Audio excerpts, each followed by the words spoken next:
Nipende pia kutumia fursa hii kuweza kuhimiza masuala matatu ya msingi ambapo tungetamani kuona ICTC au Tume ya TEHAMA ikiendelea kushirikiana na wadau wengine wote muhimu ili kuweza kufanya tukio hili la kisekta kuwa la kitaifa na kuendelea kuongeza motisha kwa wabunifu kushindana. Pili, maono ya Wizara ya Mawasiliano na Teknolojia ya Habari ni kuendelea kuona wabunifu wanaoshinda katika tuzo hizi wanafikia kutambulika kimataifa.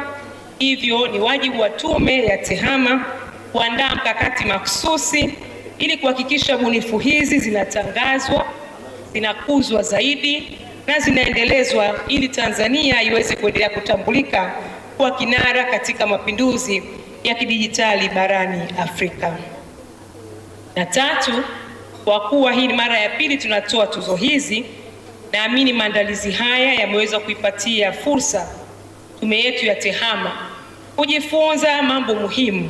Hivyo nipende kuielekeza ICTC au tume yetu ya TEHAMA ishirikiane na wizara za kisekta na taasisi pamoja na mashirika ya kimataifa kuendelea kutoa hamasa zaidi ili ushiriki wa wadau katika miaka ijayo uweze kuibua fursa za kiuchumi kwa nchi yetu na kukuza sekta ya TEHAMA kikanda na kimataifa. Sekta ya TEHAMA ukiangalia katika dira ya mwaka 2050 tuliyojiwekea imeonyeshwa wazi kwamba ni sekta ambayo itakuwa ina drive, inaleta chachu kubwa ya kuweza kufikia yale malengo tuliyojiwekea, ikiwezekana kwa haraka zaidi. Haswa vijana wanafanya bunifu nyingi sana. Sasa sisi kama serikali tulipotengeneza tuzo hizi, kwanza tuliamua kabisa kwa kuhakikisha kwamba tuzo hizi tunafanya na sekta binafsi.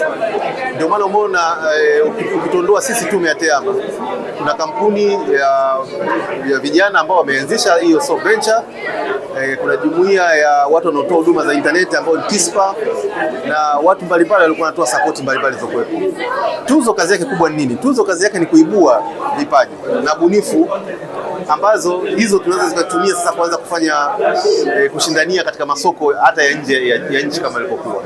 Ni kwa jinsi hii ya kufanya tuzo, kufanya makongamano, ndio pale ambapo unaweza kuona vijana wanafanya vitu gani ambavyo vina msingi kwenye nchi yoyote. Na sisi tunapoenda nchi nyingine zote ndivyo hivyo wanavyofanya. Namna yote ya kuweza kuona vipaji vinafanya nini huko ni pale unaanzisha vitu kama hivi, afu watu unaanza kuona wanavyovifanya, kwa sababu kilichotokea hapa ni kwamba sio tu tutakuwa tunafanya kazi na hao walioshinda peke yake. Wale wote ambao waliingia katika hizi tuzo, hata ambao hawakushinda, sisi kama tume tutawafuata, tutawajenga wakue zaidi, na ikiwezekana waweze kushindana katika tuzo zilizofuata na zingine zikapata wawekezaji hivi karibuni. Sisi tuna furaha sana kuweza kushiriki katika TEHAMA kwa mwaka wa pili sasa, na mwaka jana pia tulifanikiwa kuwa sehemu ya washindi, na mwaka huu pia tumeshika nafasi ya pili katika ICT in Finance. Hii sisi kwetu ni ushindi na inatuongezea chachu katika ubunifu ambao tunaufanya katika kufikiria mambo makubwa ambayo tunaenda kuisaidia jamii. Mikoba app inapatikana katika App Store na Play Store, na mtu yoyote ambaye anahusika na mambo ya kuweka pesa kwenye vikundi vya mikoba, mambo ya kuweka, kukopeshana, kuleta hisa, kununua hisa, kuomba mikopo, vyote vinafanyika katika solution ya mikopo.